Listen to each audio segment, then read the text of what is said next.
like a young man himself. So ladies and gentlemen, our third keynote of the day, the speaker is Mr. Mohammad Foysol Chowdhury. He's the ex-director of research and development R&D at Cambridge CMOS Sensors Ltd. But his new company is AI for Sense, artificial intelligence for sense. Mr. Chowdhury has more than 25 years of industrial experience in electronic and integrated circuit designs, and gained from Marconi Defense Systems, LSI Logic, and Micron Technologies. His research interests are in MEMS, CMOS technology, incorporating nanomaterial sensing application leading to Internet of Things, and a black belt karate for 17 years. So ladies and gentlemen, put your hands together for Mr. Mohammad Foysol Chowdhury. Is the speaker working? Okay. Thank you very much for inviting me for this very, very special occasion. And as you see from here is one of the things in Bangladesh is really, really interests me is the people. And the theme of my talk is will be about the people and taking you through the journey from my own personal experience of starting up company. You can see, or perhaps you probably be fascinated by this image, which is really high tech. You know, there's something that can't be more high tech than future. For example, we're all thinking of robots and everything else, and we're really, really intrigued by this kind of innovation. So let me just take you through the journey and face the reality. So let's say you want to start a company. From my personal experience, I just want to go through the first thing. What you need to think about is that you have an idea. It was a fantastic idea, previous presenter, and there's many other ideas. So key thing is really you do need the idea. Once you have the idea, you need to think about, am I the only one? It doesn't necessarily mean you have to be the only one. Sometimes it's more advantageous to be the third or second person, because the first ones usually fail. So then next is, why should I actually do it? And obviously, and then key question is, how do I do it? And then question, can I actually do it? So you'll go through this vicious cycle.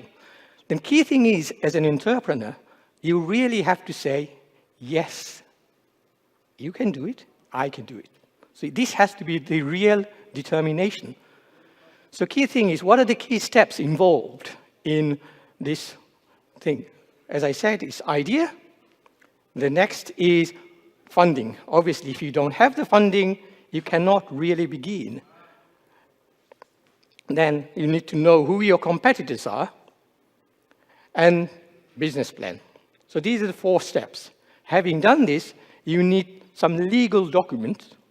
And I'm talking to you about this personal experience from UK and my experience of working with startup companies. And then important thing is the attitude. The attitude is very, very important in any kind of things. It doesn't matter about startup, doesn't matter about anything else. Attitude, if you're a professor, attitude as a student, everything. So attitude is very important also for startup companies. Then knowing where to get the help. This is very, very important because you can't just blindly start something. You need to know where you can get help. And then finally, you must have an exit strategy. Is whether you want to grow the business organically or whether you have some key things in mind that if I'm allowed, my company is valued X amount, should I make the move to exit and move on? So where do you begin? Like I said, your idea.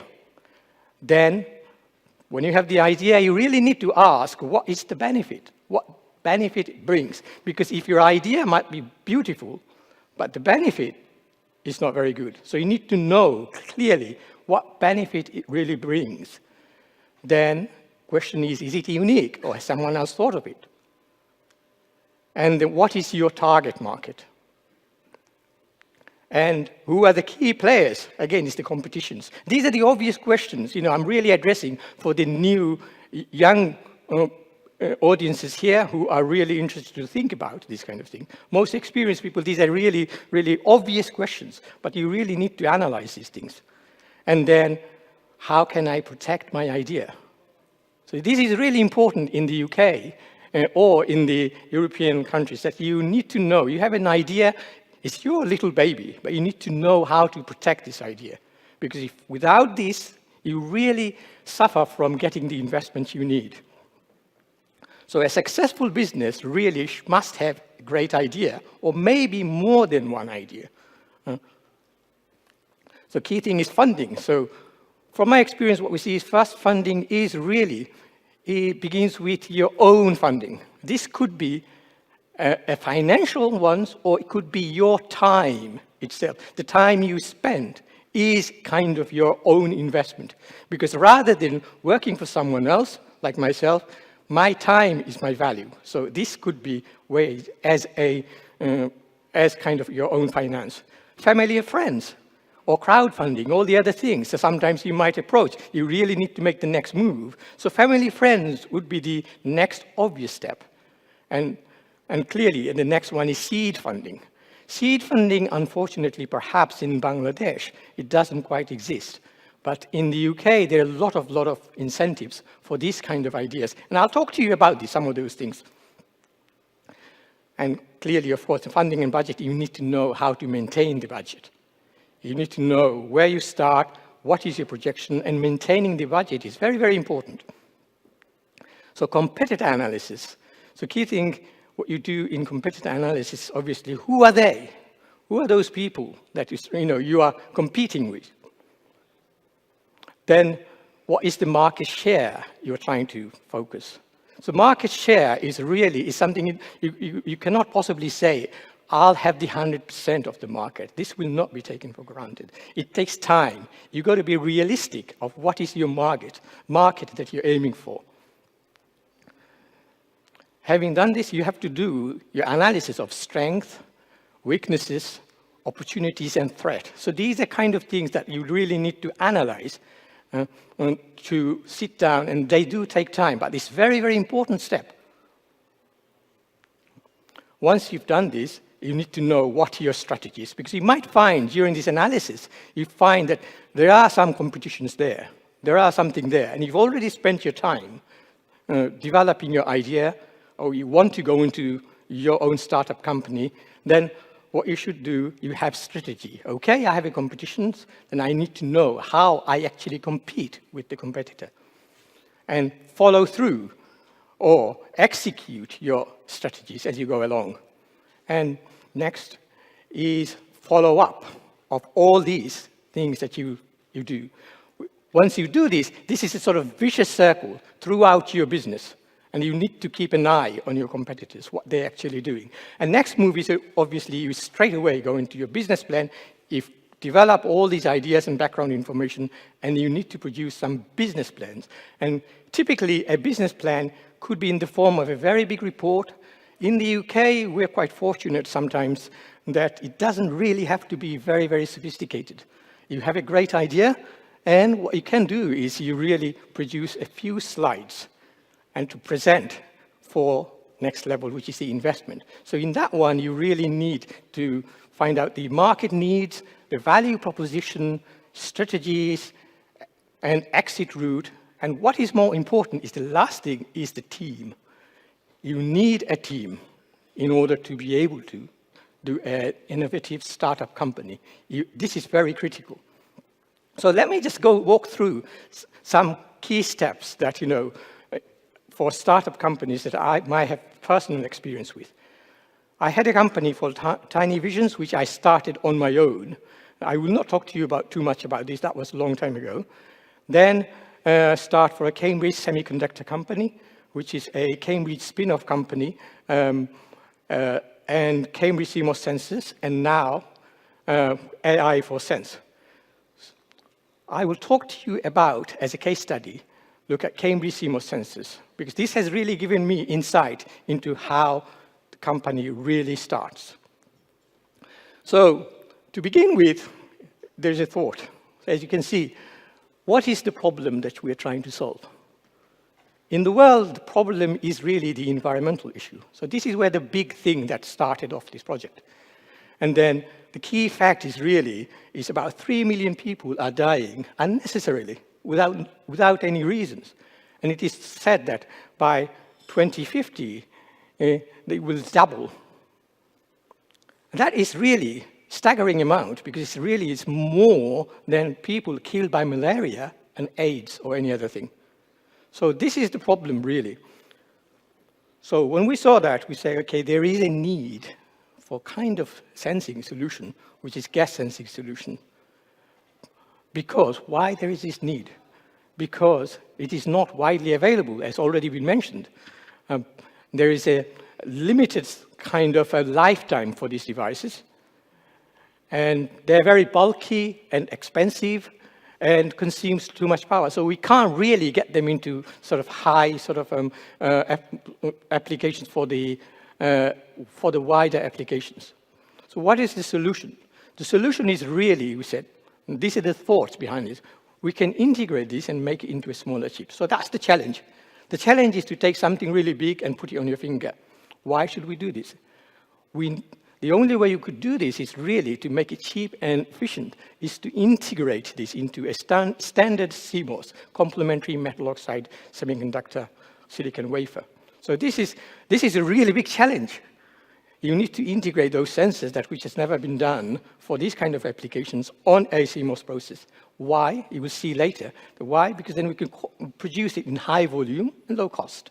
So that's the market. Once we do this, we can make this accessible to everything else, all the other portable devices, anything else as well. So let me just bore you a little bit of science, because I think a lot of presentations been about very general, and so let me just talk to you about kind of solutions that's available. Because when you do this kind of analysis, what you see is what is available in the market in terms of gas sensing. You have electrochemical, balisters, metal oxide, infrared. So all these current products that are being used for sensing. So electrochemicals, for example, really contains a type of gel, which is chemistry. And then the gas is sampled through the membrane. And basically, there is an anode which gas oxidizes, and it operates like a battery, sort of, battery which is deteriorating. So taking this kind of performance and produce some kind of sensing. So it actually reacts to a particular gas. And the other technology is balisters. Balister is like a catalytic bead. So about sensors combines different technologies, different knowledges. You have chemists, you have electronics engineers, hardwares and everything. So it's really, really, really interesting area. So then it requires some heating. It burns gases. So basically what tends to happen in a balister, you have a different gas, it changes its temperature, and you have a solution which is a bridge circuit, and you can do the measurements, and which is proportional to the concentration level. So this is, in a nutshell, this is how the systems work. Then you have the metal oxide sensors, which is tiny little nanomaterials that you place onto a substrate. And again, it requires heating. And basically, the reaction of that is essentially what it causes is some kind of energy barriers between those nanostructures, and you measure the change in resistance, because depending on the type of chemical it is, it forms a barrier. So if it forms you can think about extract the oxygen or insert the oxygen into there. So if you have kind of nanomaterials, it would either increase the resistance or reduces the resistance based on the type of gases. And the reason you apply heating, because it becomes more sensitive at this temperature. So that's the thing. And then the other application is infrared detection techniques, which is basically you have an emitter and a detector on the edge, and it works on a chemical principle like absorption of gases. So this is really, in a nutshell, how the sensors work. So what you see that is, question is, how do we actually integrate these sensors in a platform of a silicon technology? apart from the first one, all three of them require heating, very high temperature heating. So this is the big challenge that we faced. So our challenge is to integrate a heater onto on a CMOS process. So that's where the idea started from. And if you can do it, the question is, how do we actually do this? So let me just take you through. So it's taken, basically, Cambridge CMOS sensor, which we're working on, was for high power application, basically, to have very high power into a silicon substrate. So the process was actually developed for that. And byproduct of this product is for the sensing application. So I'll tell you why in a minute. So what you see is on the left is silicon wafer. The cross-section of a silicon wafer, you have various layers, and then you have a micro heater, which we integrated. And I don't have a pointer here, if there's a pointer. Yeah, there. And then what tends to happen is, in a nutshell, what you need to do, the innovation here is that normally you have a silicon substrate. So the idea was actually to break the rule. Okay, breaking the rule. So that's the innovation. Breaking the rule means removing the silicon from the substrate. You have the oxide layers here. And if you remove these, you have less, if you like, the thermal conductivity of the silicon is much higher than the thermal conductivity of the air. So as a result, what you have is the less power is being consumed into the air. So in a nutshell, what you do is you really producing a very high temperature, localized temperature onto silicon, keeping the whole substrate cool, and then thereby you have a micro heater, which is integrated. So in a nutshell, what you have is a cooker. So that's the innovation. And there was a lot more things involved in terms of getting to higher temperature operation, because using standard processes and changing the processes for using different metallization. So there's a lot more to meet the eye. So this is quite challenging kind of research area. So key thing is a competitive analysis that we have. Okay, we have this technology. We analyze this and say, okay, we have the standard CMOS process. Now, what have we got? What have we got in terms of this offering? We have low power consumption, we can produce high volumes, the low cost, miniature, and because we can integrate the heater onto a common substrate, we can actually make it smarter. So we have an integrated product which can be very smarter. And then from that, we do the business plan. So, startup timeline. So, looking at Cambridge CMOS sensors, we started, incubation stage. So, we have the idea, we have patented this. So, there is an incubation stage. This incubation was actually funded by the Cambridge Enterprise, which is a business wing of Cambridge. And most institutions in Europe, there is an incubation. So what I'm trying to say here is most universities, if they really want to encourage, there should be some kind of budget allocated for people with innovative ideas to let them try out some ideas as an incubation stage. It's already been mentioned, but I think it's lacking in Bangladesh. Then you have the early stage in development here. Then there is funding available from Cambridge Enterprise and some business angels. So business angels are some of you guys with the money in your pocket, don't know what to do with, yeah, and then you really like to gamble. But they are the core of new startup businesses in Europe, in UK especially. So these angels, really are, I would say, angels. They do see the values, and they want to help the country to develop. So early stage, and then you have private investors. There was an option to take VC or venture capitalists, but we've decided against actually going for VC because, you have to give larger part of your share, and we've learned this experience from Cambridge Semiconductors. So we've tried to avoid this completely. Then you have the money here, second round, pre-production stage. As you can see, the journey here, we moved from a tiny little desk to William Gates building at Cambridge, and then another place outside the office, and then another bigger place, and third round. And it looks smooth, okay? So run up and final investment. So that's the whole journey. And the timeline, 2008, you can see you have to be patient. So key thing is started with 3 people, essentially. And then we also had some funding from Innovate UK and the European Commissions for various projects working through to get more sort of, matching fund, if you like. So you can see the infrastructure in the UK and everywhere. It exists if you really have a great idea, and it really works. The key thing is, at that stage, you really do need to work hard. There can be very, very lonely time sometimes, working on your own for first years or so. So you really need to be determined. The next is about 5 people started, more funding from Innovate UK, and more projects through European Union. And at this stage, you might think, okay, you need more belief that you really have something here. You need to keep at it. There are stages. So it looks really smooth.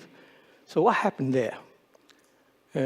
We increased the headcount to 7, then suddenly faced some difficulties. The investors, they were not thinking that we could actually do it, and the company was about to wind up.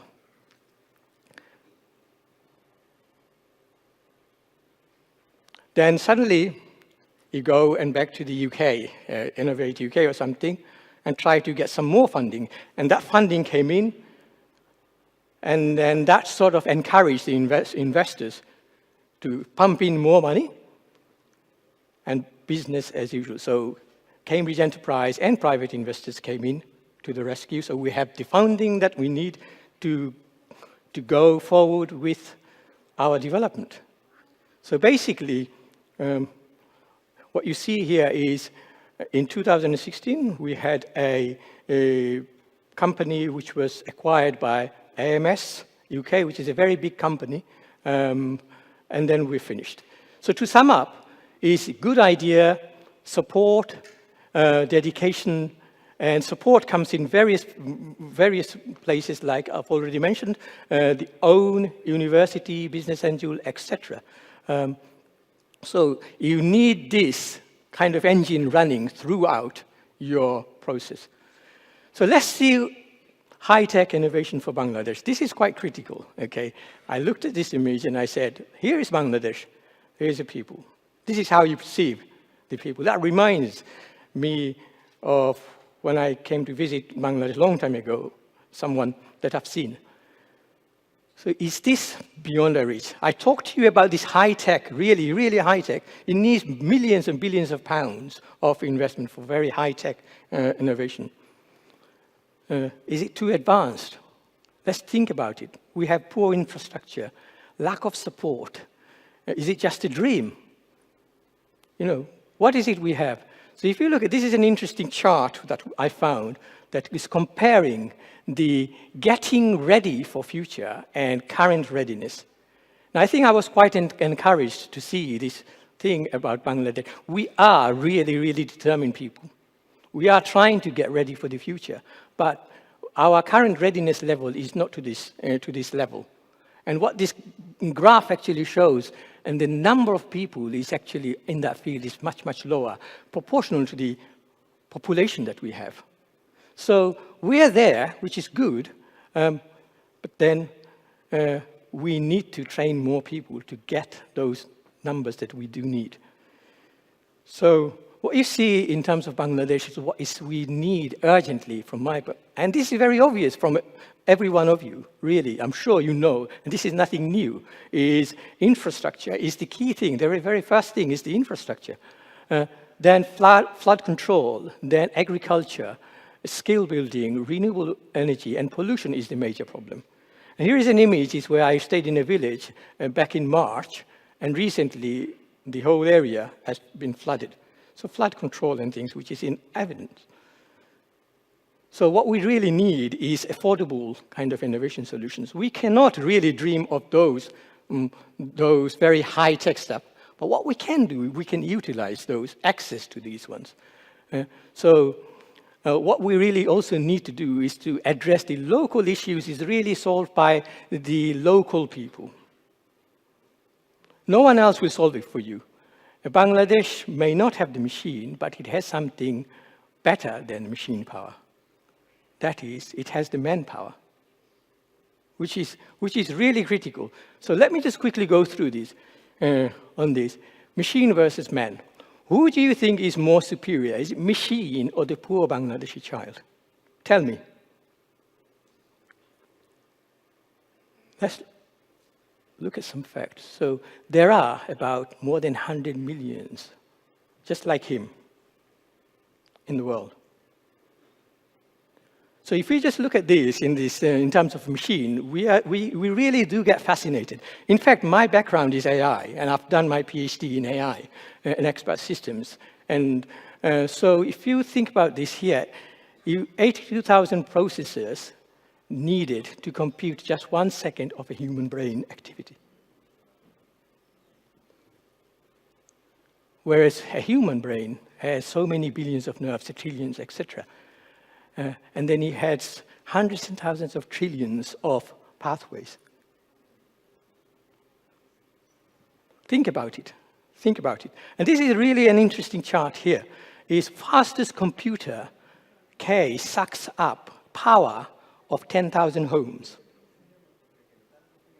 A human brain, which is comparative to this super fastest computer, only power of a light bulb, a dim 10-watt light bulb. See how efficient the machine we are. And internet computers can fill up the whole of a city. So just think what we're actually trying to do. So who do you think is more superior? Is it this machine or a poor Bangladeshi boy? And this is just a joke, basically. You have Stephen Hawking. Some people say he's half robot, half machine, but he's human. But you can see this boy can be like Stephen Hawking. Brain power is very, very most important thing for human, because we are, in a way, is a perfect machine. I don't want to say that we are machine, but we are much more than machine. So the new innovation opportunities in AI is emerging. So we need to capitalize on that, because I think we are more superior than the machine. If you look at these business opportunities in Bangladesh, etc., you see all these e-businesses and social medias has emerged. And I think one of the hishab may be something which may catch up, which is really looks very, very potential. Then what you see here is what is next, what is coming up. All these kind of things, what you see is really require brain power. It needs the human brain power. There is opportunities exist for software, as we know, application solutions, data processing, design services. Design services, for example, being a background for ASIC microchip designers. There is a potential opportunity in Bangladesh where you need brain power. That you don't need a huge sort of, infrastructure for the silicon foundry, but it could be outsourced to people here to design next generation of circuits, next generation of AI circuit applications that can assist people. So machine learning and these kind of facilities can be done through Bangladesh, the way I see that, because the brain power is more important than the actual hardware, etc. So we have this. We have 160 million people in the population. Maybe even percentage-wise, it's a significant percent of people available in terms of skills in Bangladesh. So in order to do this, we need some kind of active engagement and proper training. And I'm really encouraged by a speaker from the US, Columbia University, that these are being done. And we need to do more of training our younger generation to actually contribute. So we need the power, a super fast, human brain is much faster than a man-made machine. That's the way you have to think. Let's innovate. We have many opportunities to innovate in terms of the way we build our houses, eco-friendly houses, etc., really for a sustainable economical future, for all humanity to prosper, not just us, for all humanity. That's the thing. So food for thought. Just quickly to finish up. This is a really nice story. There's a crow which is flying around. And suddenly, he falls and breaks his wing. Now you're thinking a crow cannot fly. How is he going to feed himself? How is he going to survive, you think? Yeah?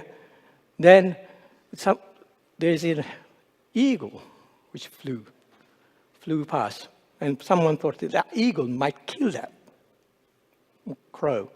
Instead, luckily that eagle was feeding the crow and making it so that he can survive. And then eagle also has to feed his chicks, his own family, etc. Then a crow came along and said, hey, that's cool. That's really good. I can pretend to have a broken wing, and I'll be fed by an eagle. It's a cool life, isn't it? Then the wise owl comes and says, hey, you, what are you doing? You want to be like that eagle. The one who goes and feeds where it's needed. Just don't look at others to feed you. You have to do it yourself. And then do it yourself to feed those who actually need. So anyway, this is a short background about the company that I've just started off. And then really the purpose is to provide some kind of solutions, intelligent solutions for future sensing applications. And it's recently been founded. And what I feel is that kind of company is where expertise and can be actually exploited through people like yourself in Bangladesh, because it doesn't need a huge amount of high tech, but the high tech is actually the way you actually solve the problem, so that can be done. So are you really ready to start? Is that a machine, or which is a superior machine?